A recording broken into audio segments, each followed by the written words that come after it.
Silakan duduk Bapak Ibu. Shalom.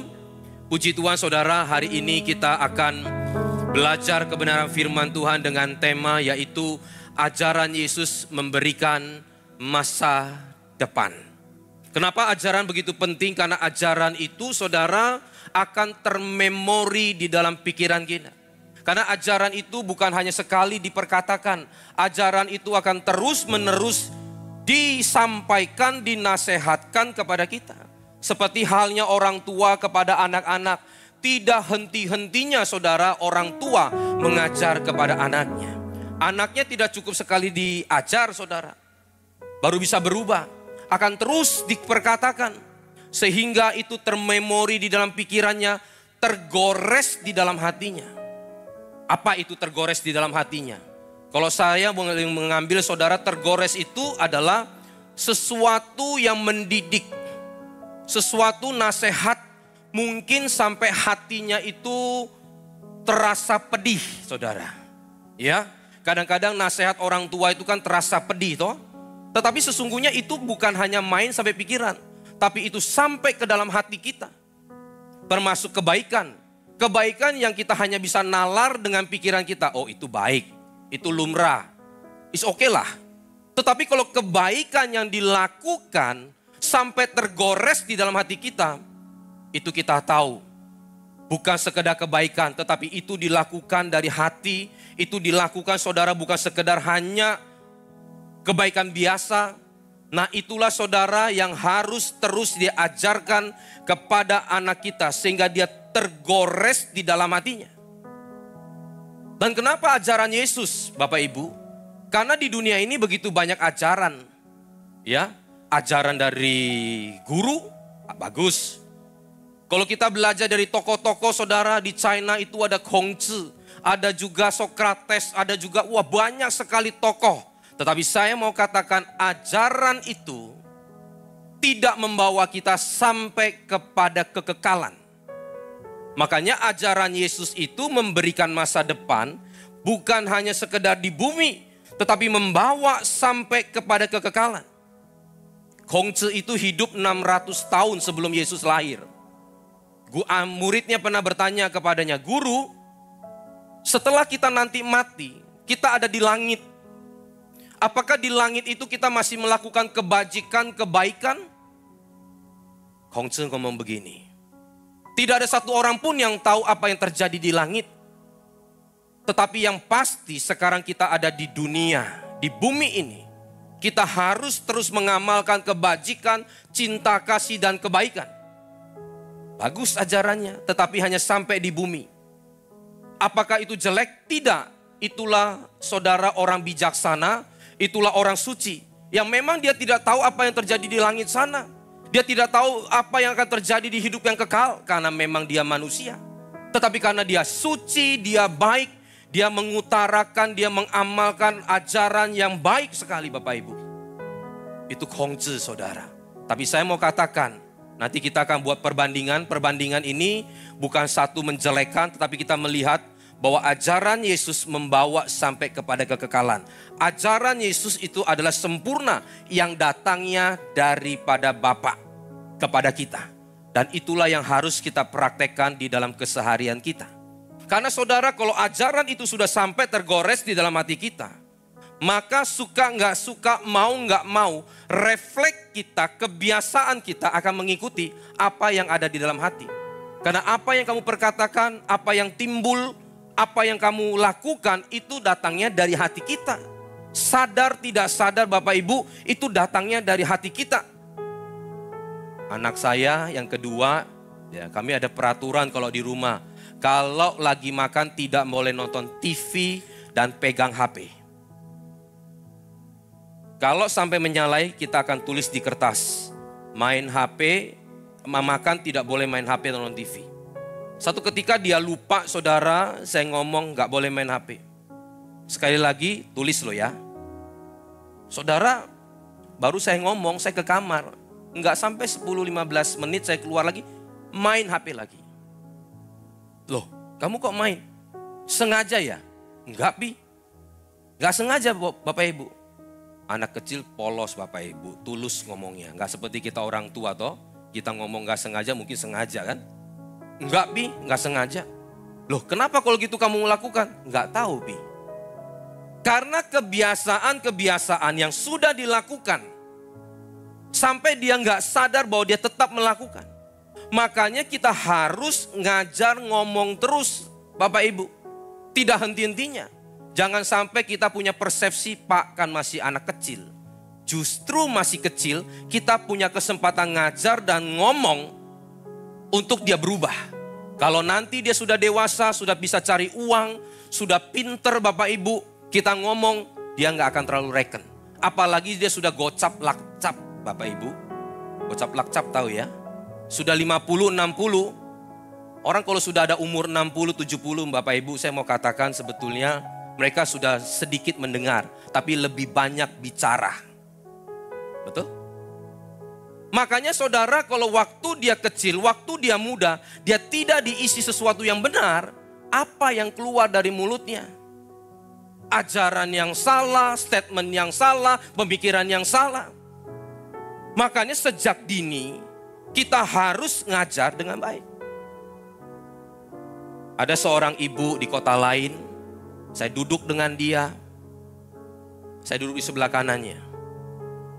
Setiap kali saya senyum, dia nggak reken. Dia nggak ini Bapak Ibu.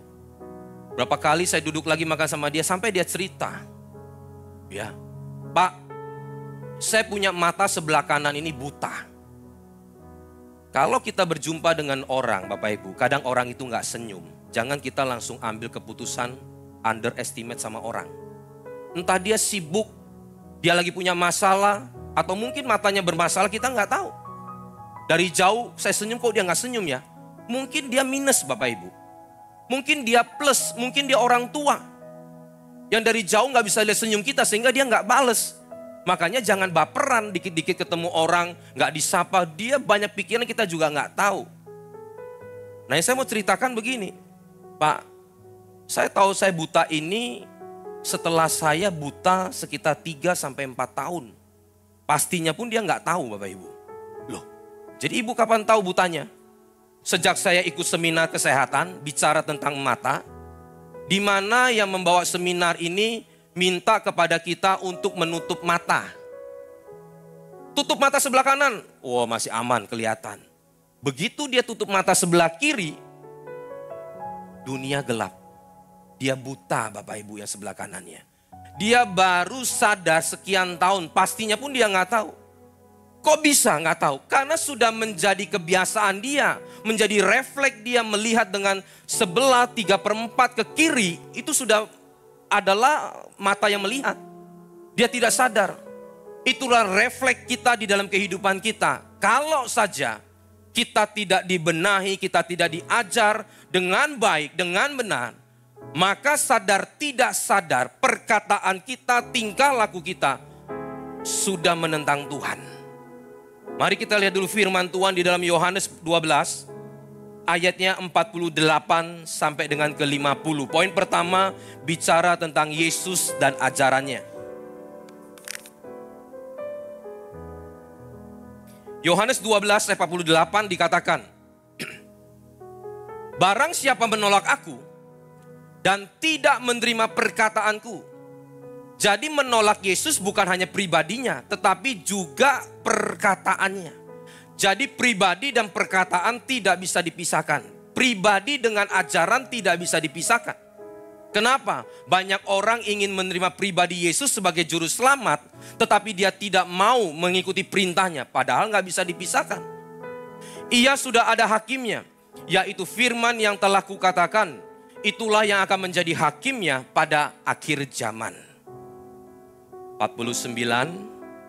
Sebab aku berkata-kata, saudara perhatikan baik, bukan dari diriku sendiri, tetapi dari Bapa yang mengutus aku. Dialah yang memerintahkan aku untuk mengatakan, mengajarkan apa yang harus aku katakan dan aku sampaikan. Ajaran Yesus datangnya dari sorga. Ayat yang ke-50, dan aku tahu bahwa perintahnya itu adalah hidup yang kekal. perkataannya, ajarannya itu hidup yang kekal. Jadi apa yang aku katakan, aku menyampaikannya sebagaimana yang difirmankan oleh Bapa kepadaku. Aku dan Bapa satu. Apa yang aku katakan berasal dari Bapa. Sehingga saudara, firman Tuhan, ajaran Yesus khususnya, itu adalah apa yang ingin Tuhan sampaikan melalui Yesus untuk dikatakan kepada orang-orang percaya. Kenapa? Karena dibawa sampai kepada kekekalan. Tadi kan dikatakan bahwa apa? Dan perintahnya adalah hidup yang kekal. Saudara, apa sih tujuan manusia itu diciptakan? Hidup kekal. Waktu Adam dan Hawa ada di Taman Eden, apa tujuan hidupnya? Adalah hidup kekal, mengelola apa yang Tuhan kasih, yaitu Taman Eden. Tetapi waktu manusia jatuh di dalam dosa, kekekalannya hilang. Sehingga Adam dan Hawa bisa meninggal. Adam gak sampai 1000 tahun, meninggallah dia. Sehingga Yesus turun, saudara, menebus dosa manusia, supaya manusia itu hidup kekal lagi. Mencapai tujuannya lagi. Nanti kita akan hidup kekal bersama dengan Tuhan. Tetapi yang menjadi pertanyaan untuk memperoleh hidup yang kekal ini apa? Tidak bisa dipisahkan pribadinya Yesus dengan perkataannya. Makanya di dalam Yohanes 14 ayat yang ke-6 boleh dibuka. Dikatakan, akulah jalan kebenaran dan hidup. Tidak ada satu orang pun yang datang kepada Bapa kalau tidak melalui aku. Kebenarannya apa? Bahwa Yesus adalah satu-satunya juru selamat. Tapi dia juga mengatakan, akulah jalan. Jalan di dalam terjemahan aslinya dikatakan hodos. Jalan pikirannya, perintahnya, saudara. Sehingga itu tidak bisa dipisahkan. Saya kasih ilustrasi ya. Saudara, waktu kita ditebus dari apa? Status kita. Berdosa menjadi orang benar. Saya umpamakan saudara seperti misalkan kita punya warga negara lain. Anggap aja negara A. Waktu kita ditebus, kita saudara diambil oleh pemerintah masuk di Indonesia. Kita ditebus oleh pemerintah. Tetapi saudara, waktu kita ikuti pemerintah di sini, kita juga harus ikuti perintahnya. Aturan negaranya.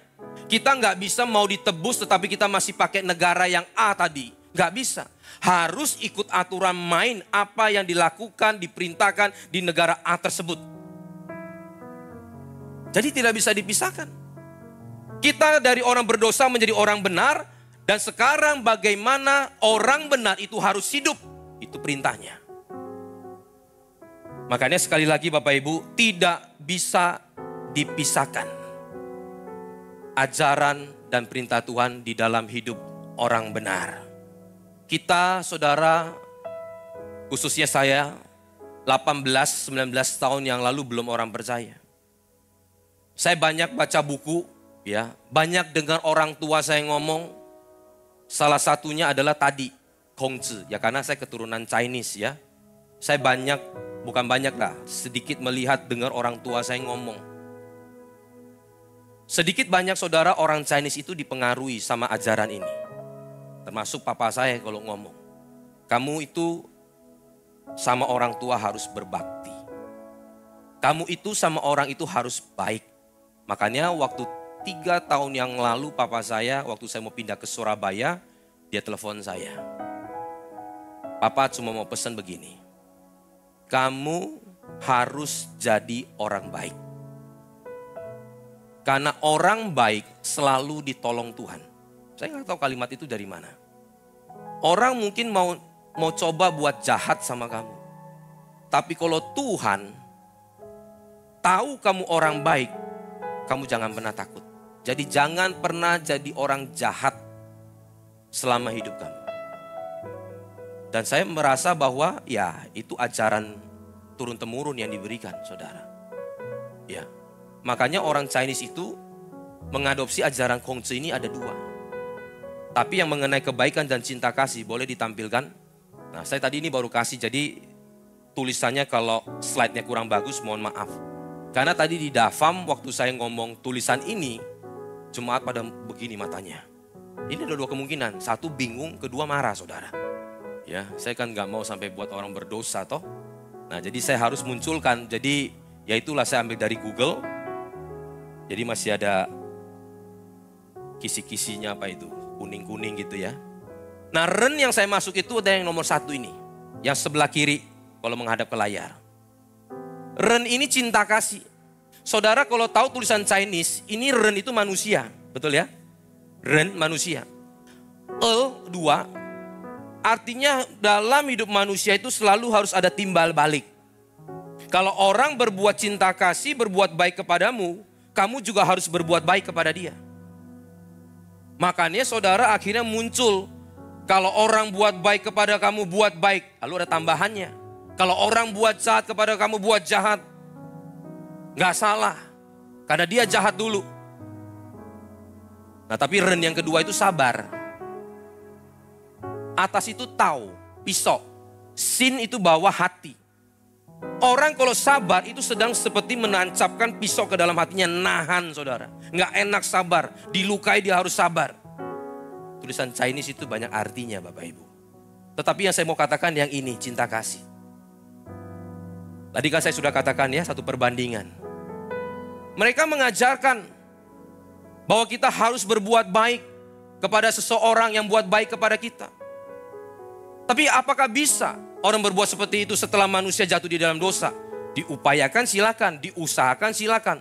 Tapi saya mau katakan bahwa manusia sejak jatuh di dalam dosa, kemuliaan Allah sudah hilang. Orang buat baik notabene ingin dibalas kebaikannya. Orang buat baik saudara notabene ingin supaya dosanya itu dihapus. Itu bukan perbuatan baik. Itu perbuatan baik yang penuh dengan motivasi. Makanya Tuhan katakan apa? Jikalau orang berbuat jahat kepadamu, berbuat baiklah kepada mereka. Kongco juga pernah ngomong, kalau kamu tidak mau disakiti, jangan nyakiti orang. 600 tahun sebelum Yesus. Makanya mohon maaf, banyak orang Chinese itu cuek orangnya. Dingin orangnya. Kalau bukan urusan dia gak mau tahu. Ya, bukan urusan gua kok. Bukan gua yang buat kok. Tapi Yesus ngajar gak begitu. Kalau kamu tahu sesuatu yang baik, kamu tidak lakukan, kamu jahat. Kamu berdosa. Makanya Yesus pernah umpamakan toh, cerita dia. Ada orang yang kelihatan dipukulin orang di tengah jalan. Ada seorang imam lihat, ditinggal. Ada seorang Lewi begitu lihat, ditinggal. Orang Samaria yang notabene agama campuran Bapak Ibu. Bukan orang yang ada di dalam bait Allah. Tapi begitu dia lihat orang dipukul, dia tahu ini orang harus ditolong, maka ditolong. Yesus ngomong yang ini yang berkenan kepadaku. Makanya ajaran Yesus itu Bapak Ibu, itu melebihi karena akan membawa kita kepada hidup yang kekal. Termasuk orang tua, hormati orang tua.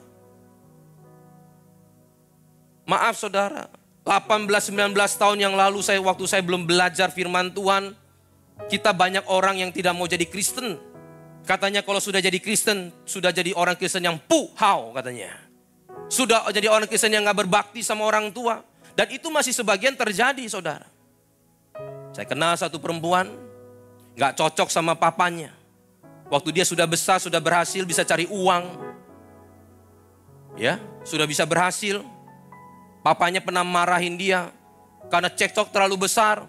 Papanya ngomong begini. Saya sekolahkan kamu ke luar negeri pakai uang siapa? Kalau kamu sekarang baru bisa rawat saya, pelihara saya berapa tahun? 20-30 tahun saya rawat kamu. Kamu sekolah di luar negeri, sekarang kamu dengan gelar kamu bisa kerja. Jawab perempuan itu apa? Yang sekolahkan saya bukan papa, tapi Tuhan. Saudara perhatikan baik. Kelihatannya benar. Tapi itu salah. Memang Tuhan yang menggerakkan. Tapi kita sebagai anak, Mau nggak mau, suka nggak suka, meskipun orang tua kita belum percaya dalam Tuhan, Tuhan sedang pakai dia untuk merawat kita. Jadi jangan kita sombong bangga sekolah tinggi, S2, S3, pulang-pulang ngatur orang tua, ngomong begini sudah tua nggak tahu apa-apa. Orang tua sudah buktikan sekolah kita sampai ke luar negeri. Kita baru 2 tahun, 3 tahun ngelola perusahaan belum terbukti, tapi sudah ngomong orang tua nggak tahu. Karena firman Tuhan tidak pernah mengajarkan kepada kita, kepada orang tua seperti itu. Di dalam Taurat sekalipun, belum sampai kepada ajaran Yesus, Taurat sudah mengatakan, hormatilah orang tuamu. Apalagi yang mau dibantah? Apakah ditulis kalau orang tuamu bodoh tidak usah dihormati? Kalau orang tuamu baik baru dihormati? Tidak. Hormatilah orang tuamu. Artinya kalau dia status orang tua kita yang melahirkan kita, yang merawat kita, suka nggak suka, jahat tidak jahat, tetap hormati dia. Jadi kalau kita jadi Kristen, harusnya lebih hormat lebih daripada orang dunia. Orang sekarang saudara karena hak warisan bisa ribut. Mungkin kalau saudara baru lihat ya, nggak jauh dari Surabaya toh. Berapa bulan yang lalu, kalau nggak salah tahun lalu atau tahun ini. Harta dipindahin ke anak, suruh beli ruko, beli ini. Orang tua diusir, itu toko besar, saya nggak perlu sebut namanya Bapak Ibu. Toko jual besar di luar Surabaya dekat sini. Masuk di TikTok. Namanya semua diganti. Saya nggak tahu dia Kristen atau tidak. Saya pikir, wah luar biasa. Kamu ambil satu rumah masih oke. Semua rumah kamu ambil, toko kamu ambil, semua harta kamu ambil, orang tua diusir. Aduh, tak ngerti saya Bapak Ibu. Apakah kalau Kristen seperti itu? Saya mau pastikan, itu hanya KTP-nya yang Kristen. Hidupnya bukan orang Kristen. Di Singapura pernah terjadi, kalau saudara juga pernah mendengar atau membaca, seorang pengusaha besar, anaknya menikah dengan satu perempuan, semua hidup baik, sampai akhirnya mereka menikah, masuk di rumah mewahnya. Karena hidup dalam satu rumah pasti ada masalah. Masalah itu membesar, ya. Sebelum masalah itu terjadi karena orang tuanya lihat, anak itu baik sekali. Akhirnya semua asetnya dirobah kepada anak dan mantu. Muncul masalah, orang tuanya diusir. Waktu itu dia duduk di Orchard Road. Partnernya yang pernah usaha sama-sama lewat. Kayaknya gua kenal ini orang. Dia tanya, Om, Pak, Bapak Mr. X ya? Karena malu saudara bilang bukan. Pasti kamu bukan, salah lihat kamu. Lalu dia pergi, dia cari teman-teman pengusaha yang lain sama-sama mau pastikan. Dan waktu mereka datang sama-sama, Bapak ini udah gak bisa ngomong. Dia cerita apa yang terjadi, dia nangis. Pengusaha ini pergi ke Lee Kuan Yew. Pergi ke Lee Kuan Yew ceritakan apa yang terjadi, saudara. Lee Kuan Yew emosi, marah, didatengin anak itu, dipanggil, asetnya dikembalikan kepada orang tua. Sejak itu peraturan undang-undang, boleh balik nama ataupun tidak. Tetapi selama orang tua masih hidup, itu belum sah menjadi punya anak-anak. Itu peraturan di Singapura akhirnya dibuat. Sehingga kurikulum Kongzi pun dimasukkan di dalam pelajaran mereka. Hormat kepada orang lain. Hormat kepada orang tuamu. Dan firman Tuhan setelah itu ajaran Yesus mengatakan, hormatilah orang tuamu supaya lanjut usiamu. Makanya di akhir zaman ini kenapa usia anak-anak makin merosot. Karena semakin banyak orang durhaka kepada orang tuanya. Itu Alkitab yang ngomong. Padahal sudah ditulis waktu Musa naik ke Gunung Sinai. Itu adalah perintah kelima. Nah saudara, ada yang menarik begini. Kalau saudara temukan di gambar-gambar 2 loh batu, ya, 1-4 itu kan bicara hubungan kita dengan Tuhan, betul? Kasihilah Tuhan Allahmu, kuduskanlah hari Sabat, jangan menyebut Tuhan Allahmu dengan sembarangan. Tentang kita dengan Tuhan. Sehingga satu batu itu ditulis aturan 1-4. Diperkirakan begitu. 5-6 adalah hubungan antar manusia. Sehingga dimulai dengan hormatilah orang tuamu dan seterusnya dan seterusnya. Tetapi saudara kalau pergi ke Israel, 2 loh batu itu tidak ditulis 1-4, 6-10. Ditulis 1-5, 6-10. Kenapa 5 dimasukkan kepada hubungan dengan Tuhan? Karena orang tua itu adalah wakil Tuhan di dunia ini untuk mengajar anak-anak. Karena pendeta, hamba Tuhan, pemimpin rohani itu adalah yang Tuhan tunjuk untuk mengajar mereka. Makanya ditulis di batu yang pertama. Hari ini kalau kita menjadi pemimpin rohani, orang tua, kita tidak mengajar anak-anak pun, itu pun sudah menyalahi apa yang Tuhan inginkan. Makanya sejak itu waktu Musa turun dari Gunung Sinai, apa yang Tuhan suruh ngomong kepada bangsa Israel yang pertama? Bukan nyembah berhala. Karena mereka lagi nyembah berhala waktu itu. Musa kelamaan di Gunung Sinai, nggak ada pemimpin, mereka buat patung saudara. Tapi waktu itu Musa ngomong apa? Kepada orang tua, jikalau engkau duduk, ajarlah kepada anakmu tentang perintah Tuhan. Jikalau engkau sedang tidur, ajarlah kepada mereka, doakan mereka. Jikalau engkau sedang berpergian, keluar masuk rumah, di jalan-jalan, ajarkanlah kepada mereka. Sehingga ajaran itu begitu penting yang harus kita terapkan. Khususnya di dalam gereja dan di dalam rumah kita. Matius 5 ayat yang ke-48. Matius 5 ayat yang ke-48 poin kedua. Yaitu bicara tentang ajaran Yesus yang sempurna. Karena itu haruslah kamu sempurna sama seperti Bapakmu yang di sorga sempurna. Sama seperti ya, bukan sama dengan. Artinya kita nggak mungkin bisa sama dengan Tuhan, pikirannya dan semuanya. Tetapi kita bisa sama seperti, artinya kita ada target, ada tujuan.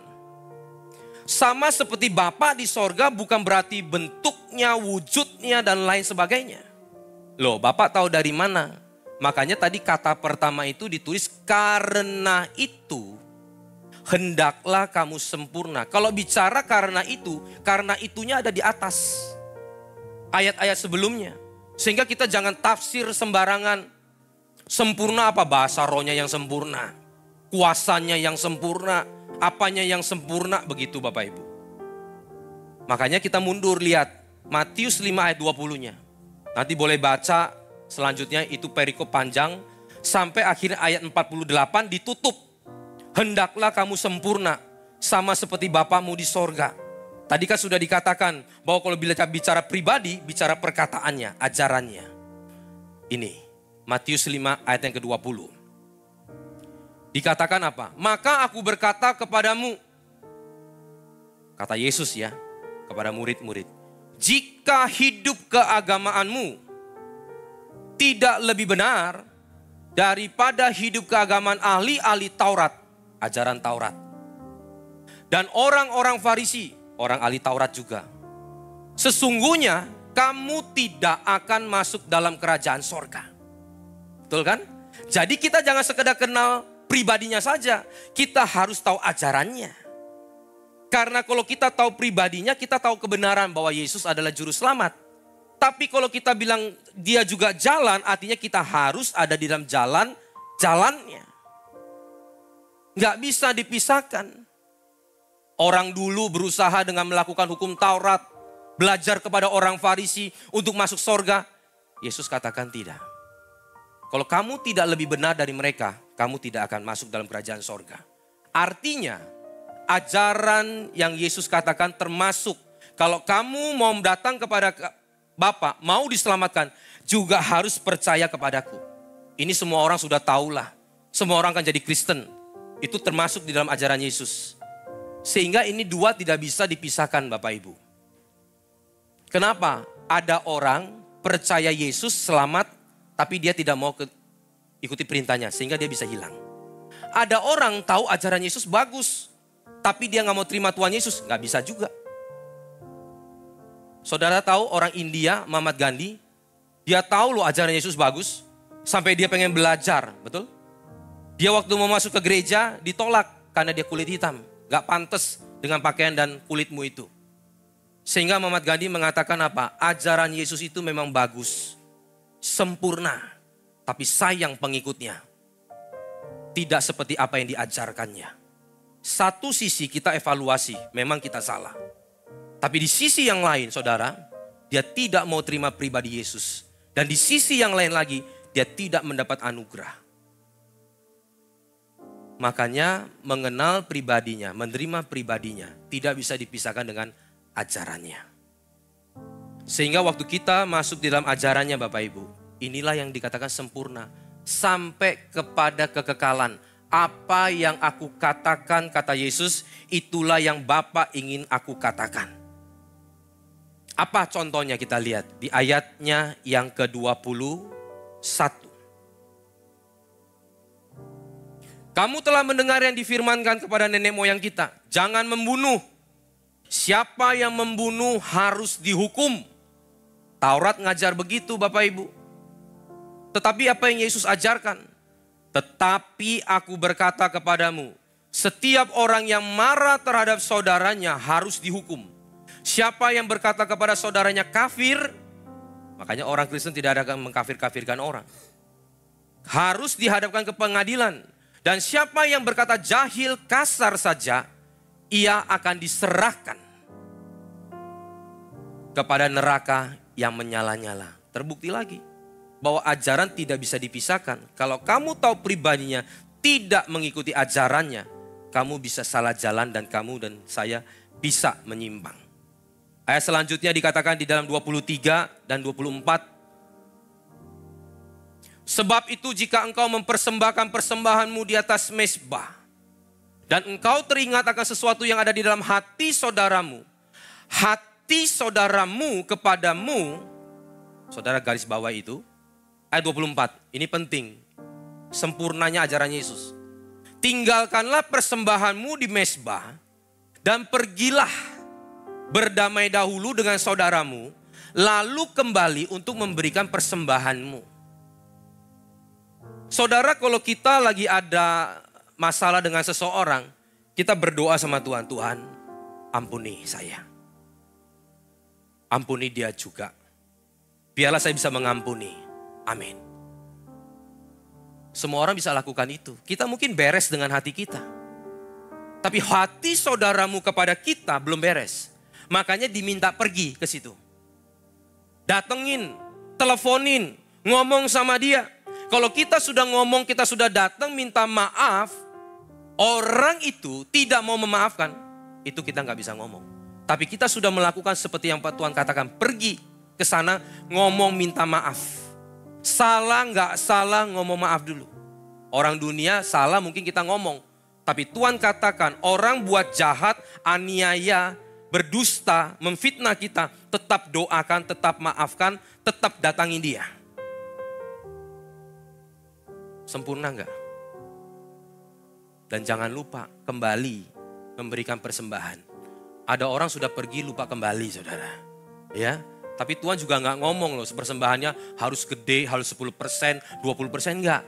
Yang tulus, yang rela, yang tadi kamu mau kasih, kamu kembali. Kalau tadi pun kamu nggak mau kasih, nggak ada masalah, nggak ada itu. Makanya bagi gereja best, persembahan, diakonia, perpuluhan itu ada. Tapi bukan utama. Sejak 19-18 tahun lalu kita buka gereja, tidak pernah diedarkan kantong kolekte. Tidak ada. Semua sukarela. Semua tahu bahwa memang perpuluhan persembahan ada. Mungkin itu urutan keberapa. Tetapi yang diutamakan hati kita kepada Tuhan. Dan saling mengampuni sesama kita. Ayat yang ke-27 kita lompat. Ayat 27 sampai 28. Dikatakan apa? Kamu telah mendengar firman, jangan berzina. Tetapi aku berkata kepadamu, setiap orang yang memandang perempuan sudah berzina. Salah. Kalau itu kalimatnya saudara, kita besok pasang kacamata kuda, pakai kacamata hitam, tempelin lakban. Jalannya begini. Begitu nabrak orang, begitu dibuka, istrinya saudara. Dikatakan kalau kamu menginginkannya di dalam hatimu, timbul syahwat birahi. Ya, itu sudah berzina di dalam hatinya. Dan saya mau pastikan saudara, kalau saja kita sudah counter di dalam hal demikian, sudah tidak mau pikir yang kotor, tidak mau nonton yang kotor, menjauhi apa yang kotor itu. Saya mau pastikan saudara, yang fisik pun kita nggak akan lakukan. Kita jangan berpikir yang fisik itu tiba-tiba eng-eng terjadi. Enggak. Mulai pikir dulu, mulai nonton dulu, mulai ngomong dulu, mulai bergaul dulu. Lama-lama terbawa, terseret, lalu kita melakukan apa yang fisik, perzinahan itu. Tetapi Tuhan katakan kalau kamu sudah berpikir di dalam hatimu, kamu sudah berzina. Saya mau pastikan orang Kristen yang mengikuti ajaran Yesus tidak akan jatuh dalam perzinahan. Meskipun digoda, meskipun ada godaan. Tapi dia tahu bahwa saya harus ikuti apa yang Tuhan katakan. Ajarannya saudara, itu dikatakan sempurna, sama seperti Bapa di sorga sempurna. Ajaran ini saudara, kenapa orang katakan Pak ajaran ya sudah nanti setelah saya percaya. No, iman timbul dari pendengaran akan firman Tuhan. Makanya kadang kalau kita bawa jiwa yang belum percaya Tuhan pun, ya memang dikit ya, banyak orang yang sudah percaya baru mau masuk gereja. Kalau dia belum percaya masuk di dalam gereja, nggak apa-apa. Diajar dengan firman, dia timbul imannya, maka dia jadi percaya. Itu cara Tuhan. Saya tutup dengan satu kesaksian seorang wanita Palestina. Dia menjadi percaya karena ajaran Yesus. Perempuan ini saudara, perempuan yang menurut saya sekolahnya tinggi, intelektual dari cara ngomongnya. Dia katakan saya ini seorang agama, anggap aja agama A. Ya. Saya sembahyang sehari berkali-kali. Mengikuti. Bahkan kalau saya mau mengatakan diri saya lebih religi daripada orang religi yang seagama saya. Saya lakukan puasa, saya butuh baca kitab saya 6 kali dari depan sampai ke belakang. Dan saya sungguh-sungguh taat. Sampai satu ketika dia membaca satu kitab. Mereka ada kitab-kitab yang lain lagi Bapak Ibu. Menulis kisah hidup mereka, apa yang mereka lakukan. Itu ada kitab. Ada satu kitab B. Dia baca. Lalu saudara ada kisah. Seperti Yesus kan ada kisahnya. Toh ini juga ada kisah. Di mana tokoh ini, orang yang dikatakan wakil Allah itu, didatangi oleh 3 orang musafir yang sedang kelaparan. Diminta tolong lalu dia katakan pergilah kepada pemilik onta. Mintalah susu kepada dia, susu onta. Orang itu pergi 3-tiganya Bapak Ibu. Setelah minum kenyang, pemilik ontanya dibunuh. Dia ambil ontanya.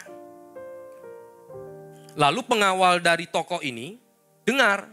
Dia ngomong sama toko ini, Pak, orang yang kamu suruh minum itu, dia bunuh pemiliknya. Wah, jahat sekali. Panggil dia kemari.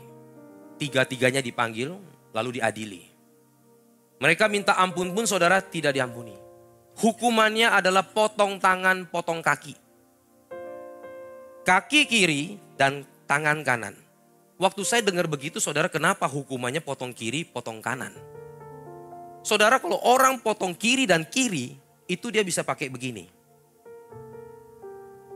Akan lebih mudah bekerja. Sekarang kalau potong kiri dan potong kanan, saudara gimana jalannya? Itu hukuman saudara membuat orang bukan dibunuh tapi menderita seumur hidup. Tetap dia bisa makan pakai tangan satu.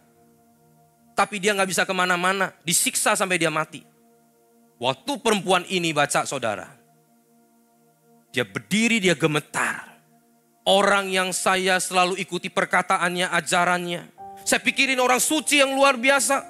Tetapi kenapa menghukum orang seperti itu? Wah, dia mulai bimbang. Dia mulai cari. Siapa sesungguhnya yang harus saya ikuti? Saya ikuti ajarannya. Dan yang hampir mirip-mirip adalah Kristen. Dia cari ke beberapa petunjuk saudara. Akhirnya dia dapat Alkitab, dimulai dididik, dia mulai baca. Disitulah Roh Kudus mulai menuntun. Dia baca di mana ada seorang wanita yang ketangkapan berzina. Ingat ya, ketangkapan berzina. Lalu diadili, dibawa kepada Yesus. Kalau orang berzina itu harus dirajam sampai mati. Itu hukumnya. Yesus habis ngajar kasih. Kalau hukum, kasihnya di mana? Kalau enggak, dia menentang hukum Musa, repot. Yesus punya hikmat. Barang siapa yang tidak melakukan dosa, silakan rajam terlebih dahulu. Satu-satu mulai pergi. Yesus katakan, aku pun mengampuni kamu. Itu membuktikan bahwa dia adalah Allah. Tidak ada satu orang pun yang bisa mengampuni selain daripada Allah. Kamu sudah diampuni, jangan berbuat dosa lagi. Dia tahu ini ajarannya, dia tahu tokoh ini.